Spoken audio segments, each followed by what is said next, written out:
Welcome, everyone, to another episode of the Elemental Awakening podcast. Today, I have a very special guest, Mr. Ben Pakulski, also known as the bodybuilding yogi. He's an entrepreneur, dad, overall awesome guy. He's got a great following on YouTube, inspiring many, many people to make changes in their life. Ben, welcome to the show. John, it's great to be here, man. Obviously great fan of you and super excited to chat. Yeah, so I was introduced to Ben not too long ago through a mutual friend. And he's like, yeah, you got to meet this guy. And I said, sure, I love meeting new, interesting people. And, like he mentioned to me, he wasn't expecting much of the meeting, and the same sort of was me. I wasn't really sure what to expect. And immediately I saw like, wow, this guy's really super interesting, very inspiring as well. Also a dad. So I was like, definitely someone I look up to as far as like how he's putting himself out there. So I just wanted to bring him on the show to just share some of that level of like honest with you guys. Thank you very much, man. I appreciate that. So let's just start with the name, the bodybuilding yogi. Give me a little bit about where that came from. What's the story behind that name? I love it. Well, so at 15 years old, I found exercise. So I grew up in a family of overweight alcoholics, and I too was not an alcoholic at that point, but I was definitely overweight. I was an obese kid. And at 15 years old, I found exercise and was absolutely obsessed and hooked, and became a professional bodybuilder by the age of 26. Because I think it's what gave me fulfillment. It's what gave me significance. And I set the goal at 17 years old. I said, I'm going to be the best in the world at this, and I'm not going to stop until I am. And everyone said I couldn't do it. Yet I didn't even have another option in my mind. There's just, I burned the boats, and had a relatively successful career as a professional bodybuilder. I finished second at the Arnold Classic, being my best placing, which is the second biggest show in the world.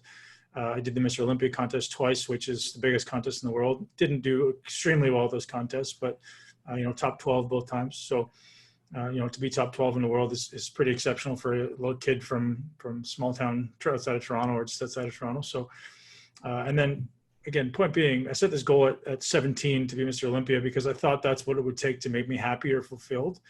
And I remember clear as day walking on stage at the Olympia and feeling a sense of accomplishment, but feeling also at the same time a sense of emptiness because, when I thought I would fulfill all of my wildest dreams, I realized that it was empty. It was lonely. I had burned a lot of bridges. I had been so focused on just myself. I'd been very selfish.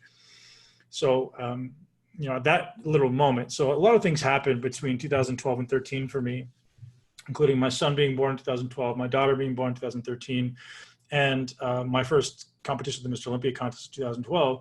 And that kind of accumulation of events just set me on this path of introspection, realizing that no amount of money, I made decent money at that time. I accomplished decent things in bodybuilding, and none of those things fulfilled me. I still felt empty, but the things that did fulfill me, being with my kids was fulfilling to me. And then exploring this internal journey was what really became interesting to me. So it took me a few years to unwind my bodybuilding career because I had my claws pretty deeply wound into it. And it took me about 3 years to pull away. But when I did, I took about 18 months and basically stopped training altogether.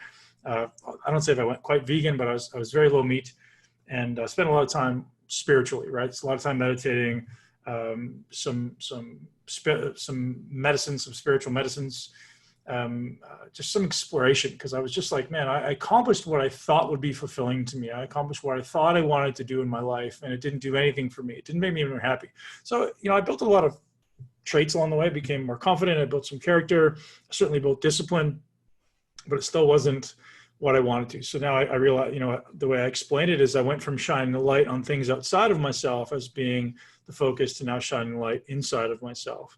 And that's where this bodybuilding yogi thing came from. Is I tend to be someone who turns people, internally rather than externally for fulfillment. And, I love it. I think I found my calling is to use this external body that I created to create maybe some notoriety, maybe some credibility with people, and then take them and teach them like, hey, I've been to the highest level of this. It's just like making millions of dollars. It's like, I want to make millions of dollars because I think it's going to make me happy. Like, oh, that didn't make me happy at all. I'm still the same insecure, unhappy person I was.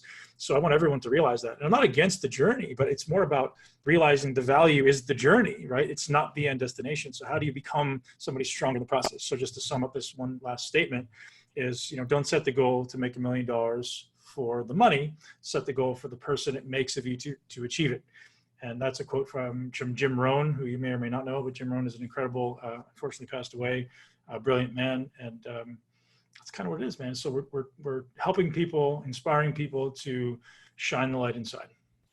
And you do that through your podcast and through your social media. Is that how you're doing it, and courses and stuff like that? So Yeah. like, just maybe take me a bit along that journey of how you started man. sharing it from bodybuilding into like a social media sort of. So 2011, my girlfriend at the time, now wife, got pregnant, and I was one of my clients at the time, hired me and said, hey man, I'm getting ready for the world championships, like physique thing. And, got him in the best shape of his life. And he goes, man, you do this so differently than everybody else. You should teach this to the world. So because my girlfriend was pregnant, I was like, man, I need another stream of income just in case bodybuilding tends to disappear, because, one injury or one bad placement, you're done. So I started teaching, and, I studied muscle building extensively in very different paths than other people. So 2011, I launched my first online program, which is basically teaching people everything I knew about muscle building. And it was called MI40, Muscle Intelligence, number 40, based around 40 days of workouts and 40-minute workouts. And we launched it, and we did very, very well. And we realized there was a need for it. And I did no marketing, and we had huge word-of-mouth marketing, just tons of organic marketing. So that was 2011, we launched that. 2014, after my bodybuilding career kind of started to unwind, everyone's like, hey, what do I do now? Right? We spent so much time pushing in this first program. Like, what do I do now? So we built another one. And that kind of evolved into teaching and loving teaching. So now I get to travel the world teaching people exercise, which has now evolved into exercise plus wellness, plus longevity, plus spirituality, what I call my 6 pillars. And I can get into those if you like. But sure. So, you want to run down the 6 pillars, what that looks like? Just to wrap up what I'm doing now. So now as you said, podcast, it's traveling to teach. I build courses as well, teaching personal trainers how effective transformation strategies. So I call it a framework for rapid results. I guess online, I do some mentoring of coaches as well. So it's a lot of fun, and do some one-to-one coaching of high-end executives, entrepreneurs. Just ask you a question before you go into 6 pillars. So like, at what point did you realize, like you said, you felt unfulfilled when you reached the top? Was there like a moment that you knew, like, oh, wait a minute, I'm supposed to be teaching, or I'm supposed to be in service? Was there something like that made it clear? Because you talked about going a bit of a spiritual journey. When did you make that flip into your calling? Was there? So 2012, going to the Olympia stage, I knew it's not like, so my original plan, man, I was going to do the Olympia 10 years in a row. And I was like, I'm going to keep doing this till I win. And after having done it, I was like, well, I don't know if this is it. And then around 2013, after my daughter was born, I say, my kids are my angels, because they literally probably saved my life. I just started questioning my purpose. Like, in the past, I'd go to the gym and I would have this undoubtable, relentless passion and purpose. Like, there was nobody that was going to pull me away from this objective. And that was my gift, right? My myopic ability to block out the world and just focus on one thing was my greatest blessing in life. And also, ironically, my greatest curse, right? So when I realized I no longer had that purpose, I started just looking, I started seeking, and I was like, what is it? And, I'd been a meditator for quite some time because honestly, I had so much trauma from my youth and so much pain. It was the only way for me to get to stop my brain. And I was very blessed to have one amazing coach who said, hey man, you can control this. You're the creator of this thing, and you can change it. And some calling, actually, there was one particular event where I was like, I know what I want to do. Dr. Wayne Dyer, if you know who Dr. Wayne Dyer is. Mm-hmm. When I first moved to California in 2011, maybe 2010, I think it was 2010 or 11, doesn't matter. So my first day in California, I'd been there many, many times, and I go spend a few months at a time, but this time I was kind of moving indefinitely to pursue bodybuilding. And, so every day, so I'd been there at that time, say 20 times in my life. And every time I'd go there, I do the exact same thing. I'd either take a cab or an Uber or a rental, and I would drive to the restaurant that I would always eat at, and then I would go to the gym. I took the same path all the time. I did the same thing. It was like, Groundhog Day. Mm-hmm. This time, for whatever, and I took a different direction. And I ended up driving past the Santa Monica Civic Auditorium, and I saw appearing live tonight, Dr. Wayne Dyer. And I just finished reading one of his books. I was like, man, I got to go. So I ended up getting there. Synchronicity. It's just like so much more than you know. And let me tell you. So I walk in and I'm late. I'm like maybe 5-10 minutes late, and he hadn't started yet, or maybe it just was beginning. And I got the very last seat in the auditorium.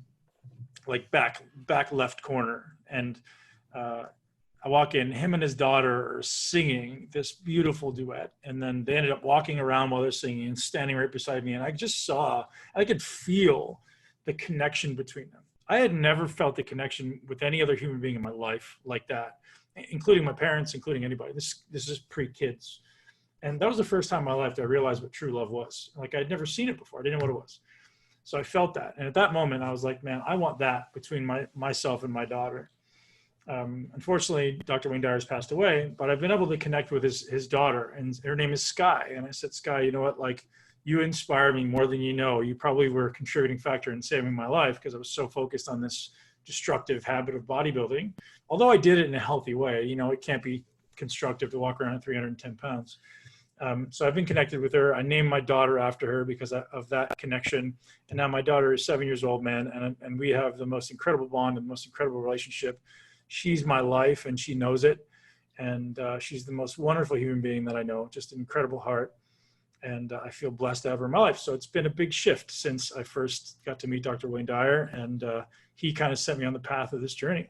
Yeah, and it's like those things, it's like, it's not a coincidence. It's like it had to happen that way. And you know, like, people can like intellectually understand like, oh, like a connection, yeah, them singing together, but it's different when you get that feeling. It's like there's more of a knowing. Yeah. It's beyond the mind. It's like, wow, like there's something there. And I feel similar ways, like on a breathwork experience or like in ayahuasca or plant medicine.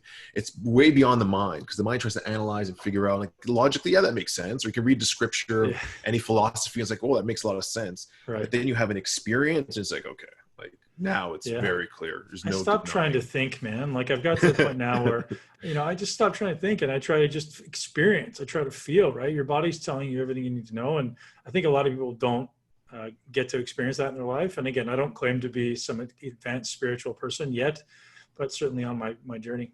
On your journey. Cool. Tell me about the 6 pillars and where those came from. And then I got a bunch of questions, a bit all over the place, but we'll jump around. So most people, when they start into trying to transform their physique, really focus on one or two things. Like, I got to train and I got to eat, right? Like, those are like, everyone's nutrition's everything or training's everything. And both of them are relevant, but it's not everything, right? There's many things that can go into it. So if you think about this, and this is, you know, incredibly simple, but apparent when you think about it, there's only 6 things you can do as a human being, 6 things you can influence.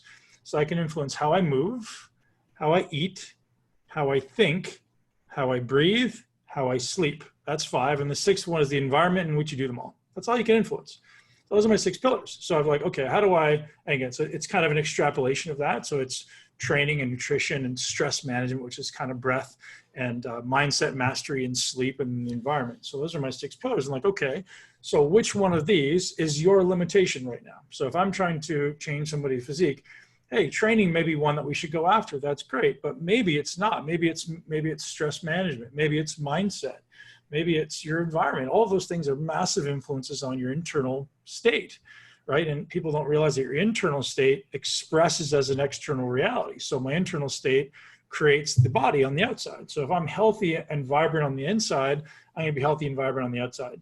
So the aspiration is, how do we start by laying this foundation of health, of, you know, working on these 6 pillars, so that everything inside of our body starts to express externally in a healthy, vibrant way that we ultimately like to look at. It's not inflamed, it's not tired, it's not all saggy. It's like, hey, this body actually looks vibrant and resilient and you know, young and youthful. Is there like a hierarchy of the pillars, like the hierarchy of needs, or like Maslow's? Is there one that you'd say is like, hey, this is, if you're going to focus on one, really start here and then work your way down? You know, I think it could be for anybody. Like, so, but I mean, everyone realizes that. So if I was to say 3 that are maybe most important, it's not going to be nutrition. Most people think nutrition is top of the pole, but I would say sleep, stress, and movement, right?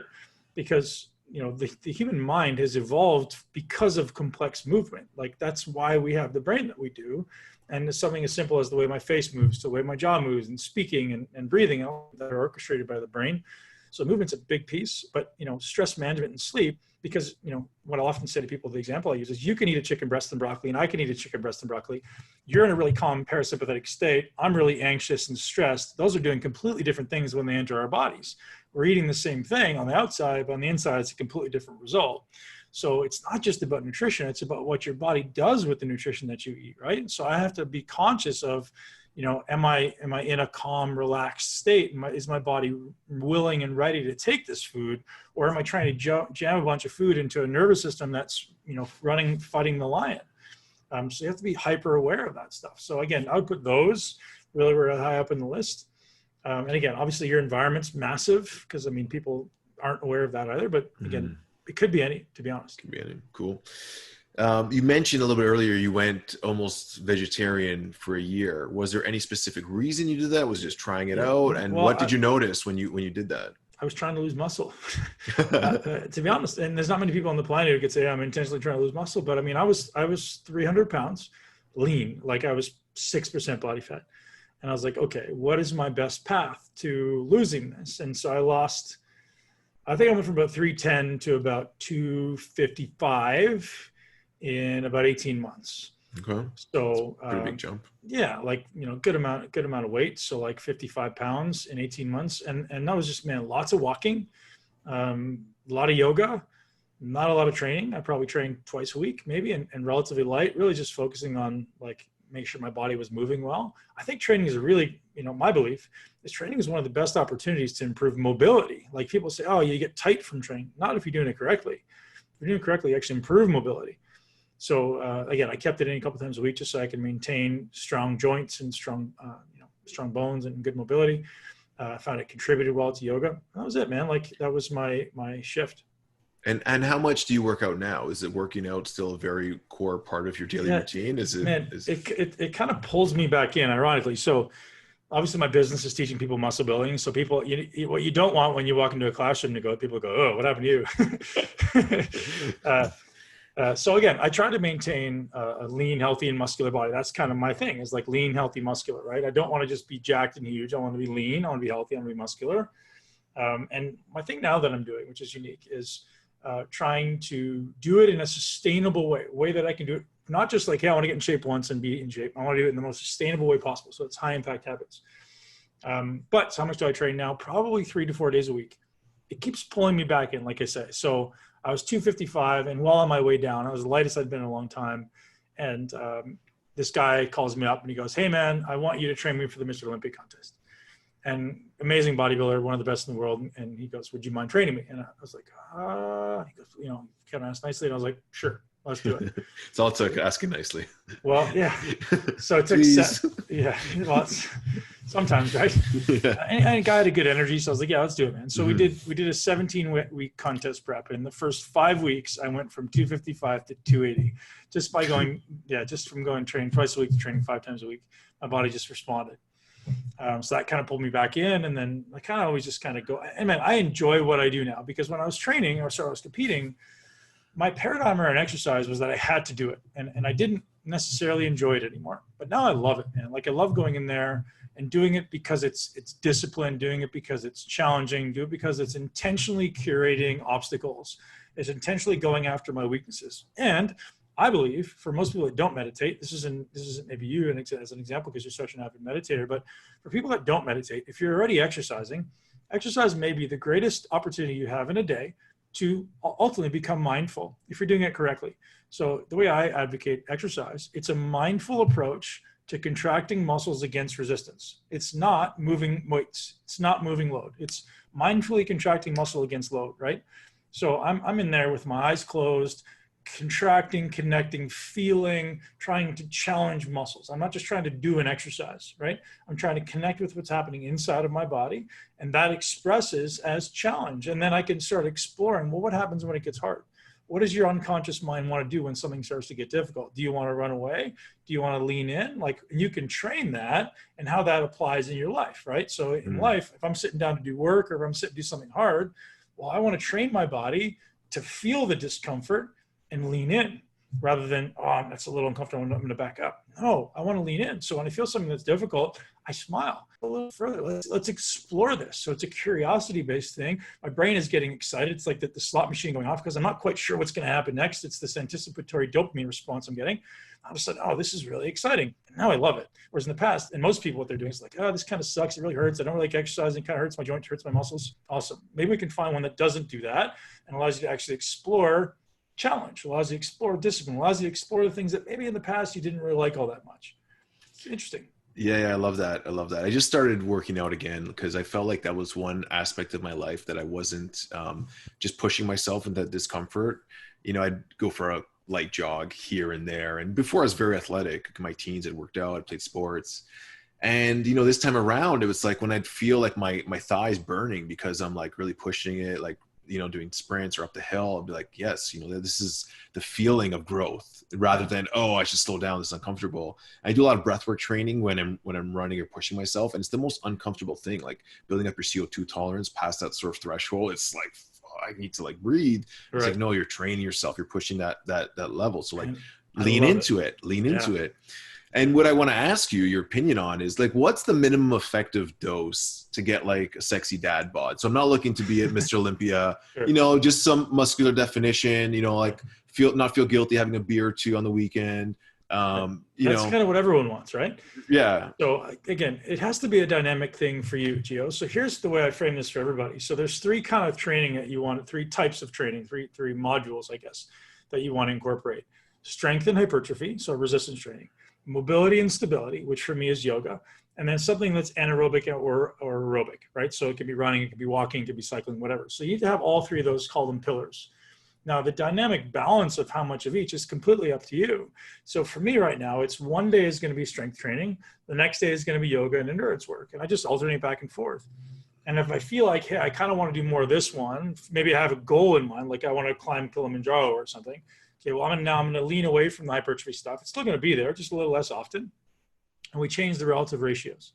That's it. So I think keeping a dynamic balance, because to thrive as a human being, to be empowered as a human being, you want to have all these different exposures. Because, man, I don't want to end up in a scenario where I'm not able to do something, right? I don't have the cardiovascular endurance. I don't have the mobility, or I feel really tight all the time, or I don't have the strength. Like all of those are very real things in life, man. I want to be the ultimate Renaissance man. I want to be able to do anything at any time.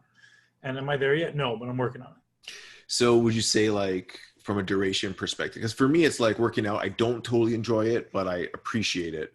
So I'm trying to do like a Tabata 3 times a week. So like 7 minutes, 8 minutes of like high intensity, maybe like a 15-20 minute jog once a week in there. And then like 1 or 2 days, I'll do like a very slow sort of push and pull type thing. Again, I'm trying to keep all of them under 20 minutes. I don't know if that's enough. I'm feeling like I'm getting stronger. Well, for now it is. So here's the way to look at it, man. So if you could put in 3 boxes, you've got beginner, intermediate, advanced. If you're a beginner, 20 minutes is going to be enough forever. And you can keep yourself as a beginner for the rest of time, and your body will always respond in the way that a beginner does.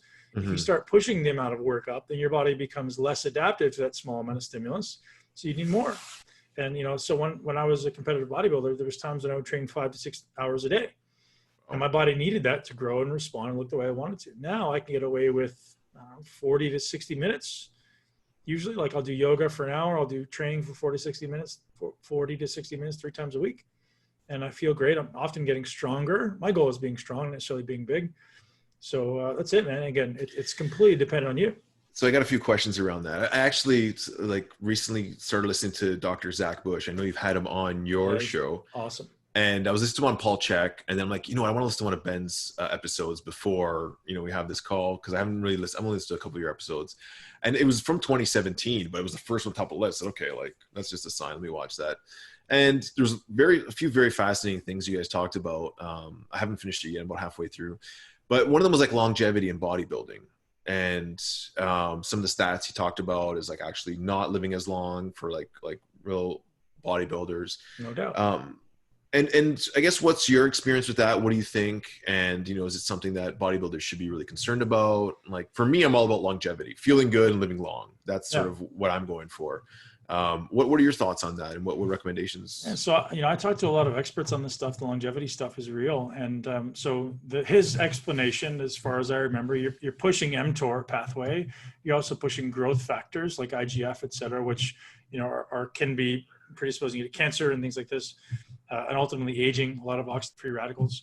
Again, do I think it's, so again, I'll say the other side of that. Then I have experts who say it doesn't matter. mTOR is not, for the rest of your life, you want mTOR, you want to maintain muscle because muscle is the organ of life. So I have both sides of the coin. To be honest, I have no idea who's right. So I just try to balance it, man. I try to incorporate fasting often, but I do eat quite a bit of meat. Like, and I think meat is healthy, provided it's coming from a good source. So again, there's an argument against vegetables. There's an argument against meat. The answer lies somewhere in the middle, as always. Too much of anything is not good. So again, fasting 1 to 2 times a week to make sure you're getting the autophagy, making sure you're drinking tons of water to help support detoxification. You're getting your saunas, you're getting your cold exposures. All these things they're going to get, the typical longevity protocols, right? I think that's all very relevant, regardless if you're a bodybuilder or not. If you're looking to live as long as possible, don't become a bodybuilder. And that's one of the reasons why I left. But again, as far as ongoing, is training in any way going to take away from your life? No way. There's no way. Yeah. But except if you're doing it to the extreme that I was, right? Still, even me right now, I'm sitting around 255, 260. It's still too big. Like I want to get down to 240. It's crazy though, man. My perception of reality is completely skewed. Like I'm 260 and I see myself in pictures and I'm like, oh, I'm still bigger than most humans, but I feel like a shrimp. Because I mean, for 20 years of my life, I was you're a big guy, man. Yeah, it's funny. Cool. So good answer. Can vegetarians build and have explosive strength as well? Like I know there's a lot of arguments. There was a documentary that came out, Game Changers, a lot of like back and forth on that. Don't get me started on the Game Changers, man. I didn't know there's debates on Joe Rogan. They had those guys going back and forth. And as a vegetarian, sometimes I question, I know there's like personally, like there's some ethical things and, just in the back of my mind is the reason why. But then, as my kids as vegetarians, I question, am I robbing them of some nutrients that they need to grow fully and to have like a lot of strength and like all these things. So I'm supplementing now, but just your opinion on maybe even seeing people in the bodybuilding game. Do you see a lot of vegetarians? Probably not a lot, but not a lot. No. So, and again, I would talk to Zach about it. So get him on your podcast. So I think he does feed his kids vegetarian. And I would disagree with that completely, man, because there's so many vital nutrients that kids need to grow mentally and physically. Again, at least up until they're 16 to 18, their brain, there's, if you're not supplementing with choline, you're not supplementing with zinc, like so many things to supplement with. And then you ask yourself, are those as effective as getting them from meat or getting them from organ meat or like getting them from oysters or something like that? Like probably not. So again, for yourself, I think veganism is interesting, man. Like at some point in my life, I will experience. I'm vegetarian. I'll go vegan. Like I don't like saying go vegan because vegans will say then you're not vegan, but I do the vegan. So no cheese or meat, no cheese or eggs every once in a while, but I've been no meat, fish for like 10 years plus now. And you look great. Good. I feel good. Yeah. Great. Have you had your blood done in a long time? Yeah, blood's good. The only thing was B12 was low a little while ago when I wasn't supplementing, so I supplement that now. But I feel really good. My blood test was the best when I didn't eat for like 50 days. That's when I had like the best. You didn't eat anything for 50 days? Just was doing a little bit of grape juice, dry fasting, and I lost a lot of weight. I looked really skinny, and my wife's like, "You're gonna die. Go to the doctor." So I got my blood checked. Hold on, 50 days, just a little bit. No water either. I would drink no water. I drink grape juice during. I would be dry fasting, and then I have a window of grape juice drinking. So like a grape juice cleanse, and I would go like 4 or 5 days dry fasting in a row throughout the whole thing. So I'd like drink a bit, then take 4 or 5 days off. It was a crazy experience, like mental, spiritual. Oh, hell yeah. I got 50 days. 55, I think is where we capped out. But when I got my blood test, the only thing they saw was ketones in my urine. Everything else was like perfect. Like you're like totally healthy. One of the healthiest blood work we've seen. What are you doing? I'm like, yeah, I'm starving myself to death. They're like, yeah, you look like it. But how much weight did you lose? I lost 40 pounds from 185. So I was down to like 145. I looked so skinny. I'll send you some pictures later. You can see. Wow. But I felt amazing. Like the mental clarity was just like. Well, it's ketones, man. Yeah. Yeah. Maybe. Wow. Yeah, for sure. But you see the mind unravel too, and the addictions to food and the emotional attachment to all that stuff. Like as the weeks go on, you start letting go of that. And then when I was deep into that fast, I just really like, I felt like as my body was cleaning itself out, and like obviously like all of like the dead cells were getting, like weaker cells were getting removed.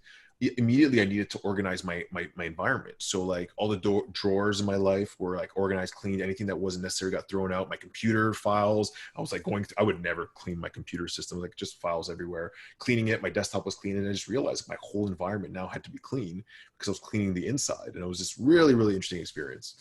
Wow. But anyways, went a bit of a tangent there. So okay, I'm interested in that. So what initiated that? My wife was in a Facebook group that was taking pictures of their crap and their eyes were changing colors and they were losing all this weight, but they were healing from cancer and crazy diseases and all this stuff. She's like, you gotta check this out. And I'm like, I don't want to see that crap. And eventually I looked into it, and all of a sudden, like this curiosity, like, you know, when you feel that sort of like real pull to something, I just felt it. And I was like, okay, I'm going to try this. And I reached out to the guy who created it. He was doing 108 days. This is the Master Fast. And I got a podcast coming out with him. And he ended up living in Woodbridge, where I live. And I was like, wow. I went to go, actually, my wife's maid of honor was his first cousin, believe it or not. So like I ended up going to see him. We talked about it. I said, okay, I'm going to try this. And it was this crazy experience of like just really pushing yourself past your comfort zone and like going off into that sort of experience. So your wife didn't do it with you? No. She 2 days without eating and she'll kick my ass to completely like rip my head off. But I remember reading a lot when I was really reading like a lot of the philosophical, like, religious texts and stuff, they all talk about these long fasts and how they would create this connection. I was okay, I want to see what's there. And so I got a glimpse of that. And now like even when I do like dry fasting, extended dry fast, you really start pushing yourself into that zone of like just really feeling super connected. So my next sort of like experience, I'm looking towards like a dark retreat. And then I want to combine a dark retreat, like 6 or 7 days of complete darkness with like a dry fast, like combine the two together and see what happens. So yeah, masochistic mindset of just really giving myself, like throwing myself into the fire. But that's when I usually like have the biggest breakthroughs that's or when things, everyone has the biggest breakthroughs, yeah. But it's so hard to curate those things in life, right? So yeah, that's interesting. I've never heard of anyone doing a 50-day dry fast. I would be very curious. So it wasn't dry the whole time. It wasn't dry the whole time. Right. There was juice in between. So there's like periods of no water. No water. No water. Yeah, it's just some grape juice. What's the reasoning behind the grape juice? It's very cleansing. So if you just drank grape juice for 2 or 3 days, you would like clear your whole system out. Even if just Welch's, like, there's something about the Concord grapes that are just like very, very cleansing. I don't know if it's the tannins. I don't know what it is in there. They just is that an Italian wives' tale or what? Maybe there's you can look it up online. There's been grape fasts and grape juice fasts for a while. So it's all out there. Yeah. Do that. I don't know. I'd love to do that, but that would be the type of thing where that's why I asked if your wife was doing it. The type of thing of your environment, like there's got to be unconscious programming that makes you like reach for food when it's sitting on the counter. Did you ever experience that? Dude, when I was like, just your sense of smell, like I could taste food through my nose. Like you could just like taste it. Yeah. So it was also like a self-discipline thing. Like anytime I could easily just pick up a food and eat. There's no one stopping me, but full meals in front of me with the family, I still sit down for dinner. You know, dreaming about eating or like, you know, just interesting things come up and you just start seeing this addiction to food. It took me 3 weeks to stop thinking about food 24/7. For the first 3 weeks, all I thought about what's the first thing I'm going to eat, how good it's going to taste, the texture. The first thing I ate, it was like a psychedelic experience. I ate a fully ripened papaya, and I don't even really love papayas, but it was there, and I was like, okay, let's do it. The texture was like, it was a 3D. It was crazy. Yeah. So, I mean, not to that level, but as a bodybuilder, there was times when I was so depleted that like the sweetness of a potato just blew my mind. And like, I wasn't allowed to have carrots. So when I would have a carrot, it was like, this is the most amazing flavor. I think everyone should go through some type of restriction from food. And like boiled chicken tasted so amazing to me. Like I wasn't eating salt. I wasn't eating anything for such a long time at one point in my career. And man, a sweet potato to me was like heaven. And now people are like, oh man, I need to go to McDonald's to get some satisfaction from my food. I'm like, God, you just need to do some restrictions. Yeah. And I think one thing is that people, like you said earlier, it's just like they're eating on the go. They're rushing. They're eating. They don't really spend the time to savor their food, chew it slowly, appreciate every bite and like the amazing taste and flavors that we have where, you know, then you really realize when you don't have it for a while, what you're actually experiencing when you do it. So yeah, it's conscious awareness, eating, and I think that will help the whole digestive process too, because you're really grateful for what you're putting in your body, and it'll. Did that change your perspective on consumerism? I'm curious because like we're such a consumerist. Oh yeah. So around the same time, I watched Minimalism, the documentary. Have you seen that? No. Oh, you got to watch it. These guys just start getting rid of all their shit. And then that's what me was like, okay, I want to start getting rid of all my stuff. I'm fasting. I don't need anything. I can go like a minimal life. And these guys talk about as they get rid of more and more of their stuff, they feel better and better and just clear. And I can feel that. It's like I have so much crap that I don't need at all. And it's just like it's something sitting in the back of your subconscious mind. It's like these things that are just littering your environment. So my plan is when I go to Costa Rica. I literally have 12 black t-shirts. Yeah, I have 12 black t-shirts, 12 white t-shirts. That's it. There you go. Keep it simple. Yeah. Yeah. So there you So go. So when you go to Costa Rica, you're going to do what? I'm packing like nothing. I'm just really going to go light. I'm not going to bring anything down there. So just to be there and be present with that, and not, I'll bring my computer because I got to get some work done, but trying to move more into that direction with my life, I think, yeah, will help. And I see a lot of people that do live a simple way and seem to, really, really live by that. So, Matt, I think COVID was a blessing. So when I came back, so right before COVID, I was actually in Bali, and I was coming back to Tampa, and I didn't have a place to live. So I was literally no place to live. I was like, I got to find a place to live. So because I knew COVID was happening, I ended up signing a lease from Bali for a place in Tampa. I had never seen it, but I bought it based on proximity because it was right across from a park. I know my kids wanted this park. I was like, all right, I'm getting that place because my kids can go play at the park. And I get back, and I think it was like March 7th, I think I got back. And everything was closed. So I had no furniture. I had 2 suitcases, and that was it. I didn't have a bed. No shit. I had nothing. And I'm not like I felt like a college student. But dude, I'll tell you, it was the most liberating 4 to 6 weeks of my life. Eventually I got like a couch and I got a bed, and I bought them off like Facebook Marketplace. And I'm like, hey man, the stores are closed. I'm not going to go buy something that's extravagant if I can't go see it. So I'm like, I'm just going to I'm like sleeping on a mattress on the floor, brother, like for 3 months. And it was liberating. I was like, man, I realized how little I need. Yeah. Yeah. And what I had on my floor, those chairs that I got, that like the ones you have in your office. Yeah, exactly. These ones here? I'm just sitting on right now. The lucid beanbag chairs. Yeah. That was literally all I had. And I was sitting on that thing. I was doing my meditations on there, doing my reading and my working on there. Nice. Man. It was so liberating. I thought it was amazing, and honestly inspired me. And now recently I've been realizing, like, man, I'm getting like packages here every day. I got all this shit I don't want. My life is getting hectic. I was like, I got to get rid of it all. It's time to move again. Cool. You have to move somewhere, move to Costa Rica, get a place before you go, bring 2 packs, suitcase. I told you I've been looking, man. I've been looking at beachfront property down there. Again, I don't know what I'm going to do, but I think there's certainly a shift on the horizon, especially with the climate in the U.S. right now. Yeah.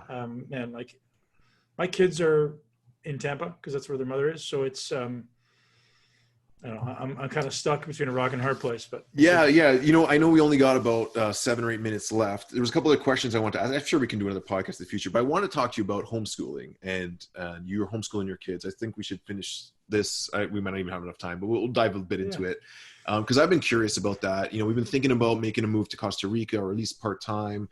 And there's this big fear about, what am I going to do with my kids? Pull them out of school. A lot of people are afraid to put their kids back in school now because of this whole COVID thing. Ask yourself this question, Gio. I'm going to ask you this. When your kids are 18 years old, let's fast forward 10 years, right? Your kids are 18 years old. What would make you happy as a dad? What would make you feel fulfilled? What characteristics, what life traits, what do you want them to have when they're 18 years old? Now, do you want them to have a very high grade in high school? Or do you want them to have great personal skills? Or do you want them to be great human beings, being thoughtful, being loving? And I'm not putting anything in your eyes, or in your ears, but I want you to literally sit down and think about this. Like, who do I want my kids to be? If I could empower them with experiences, with love, with curiosity, with what kind of characteristics would I want them to embody in 10 years from now? And I guarantee you nowhere on that list is it going to say, I want them to get a 95 average in high school. Nowhere. Because I don't know what you did in high school, but I shit the bed in high school and university. And I'm relatively successful by most people's measure post that stuff, right? Like I had zero interest in that stuff. But what I became in the process was happy, was confident, was curious. So my goal with my children, just to answer this, is I want to create amazing human beings who have a positive attitude and a general curiosity for everything in life. Because that's what allows me to pursue things with so much intent and purpose. I wake up every day with passion and purpose because I'm curious about, I want to do this, I want to learn this, I want to get more. I'm always just like wanting to learn and consume because I have this amazing curiosity. So as a business owner, you'll get this, and this is how I approach it. If someone walks into my office and they've got an amazing university degree, but they're an asshole, versus someone who's got no experience or no grades, but they're an amazing human being with a great attitude and a can-do attitude, who are you hiring? Oh, we don't even ask for resumes. We just like set intentions. Like, what's the type of person we want to attract? And we strictly on the feel. Like, yeah, that's where I am too. And it's interesting because I have the opposite experience in high school. amazing grades, got into a really good business school at Schulich. You were in Toronto, so it was at the Yeah. York Business School. Yeah. And I got there and I was like, this is not for me. Right. Like I don't want to work for a corporation. I want to work, be an entrepreneur. And it's right after, like, brought my tax and law and business accounting textbooks, just returned them and finished with a marketing general business degree at Schulich, and went straight into like being an entrepreneur and just beating myself up there because I was still focused on money, wanting to make money, not really finding my passion until about 10 years later, all the ups and downs of learning through mistakes. But yeah, going back, it's like, I'd rather my kids have these experiences and good emotional intelligence. I guess the one question is the social aspect. And that's what my wife sort of thinks, like, about like friends and interacting with other kids, like what's that been? How's that been for you, homeschooling your kids? So my kids are very athletic. So my son plays hockey. He does jiu-jitsu. He does Muay Thai. He does gymnastics. My daughter does, and baseball. My daughter does jiu-jitsu, Muay Thai, gymnastics, dance, singing, so that they get interactions. And you do, honestly, if you curate your environment in such a way where you move somewhere where there's kids around, I mean, kids are pretty simple, man. As long as they got 1, 2, or 3 friends and like they can connect with, they're happy, man. Yeah, they're super happy, and you'd be surprised. And again, it's just your expectations and your beliefs, right? Like, as long as you're close to your kids and you're able to connect with them. And that's what's more important to me, is like, they're in some school with some teacher that doesn't really care about them. And if I can even be with them a couple hours a day, and my wife can be with them a couple hours a day, and, like, teach them things that they're interested in. Like you were mentioning earlier, like, both your kids learn totally different. And the way one learns is different from the way the other one learns. But in a class, they'll have to learn one way. Right. and kids get put in these boxes. Oh, this guy's a behavior. This guy has ADHD. Maybe it's just because they don't resonate with that style of learning. We shouldn't label them as good, bad, or whatever. Right. My kids get to choose their topics, and then like, hey, we get to pick one family trip a year. And like last year they wanted to go to Australia. We're like, all right, let's go to Australia. So we spend a month learning about Australia. And this year maybe we're gonna do a month in Costa Rica, and let's spend a month learning about Costa Rica. And so we'll learn about the culture, we'll learn about the geography, and they'll go experience it. And I think the beautiful thing is, especially in North America, there's this fear-based reality that exists where people are afraid of everything outside of themselves, right? So I don't want to go to the Middle East because I'm afraid of what's going on over there. I don't want to go to off the US right now. People don't want to go to the US because they're afraid. And I think what's going on right now is even perpetuating it further. Like, think about, hey, your kids can't go to school now. They're going to learn online, and everyone you see is going to have a mask on. So how are you going to have any social skills as a child? It's next to impossible. So 10 years from now, fast forward, now everyone's completely disconnected. There's huge amounts of fear. People sit at home behind their computer. They become recluse, and all they want to do is eat and spend money.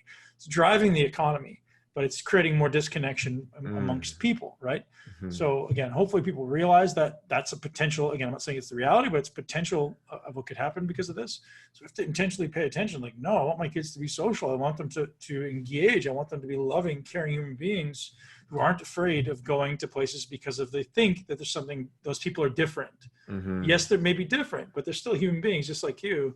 And they probably have very similar values to what you do. Yes, absolutely.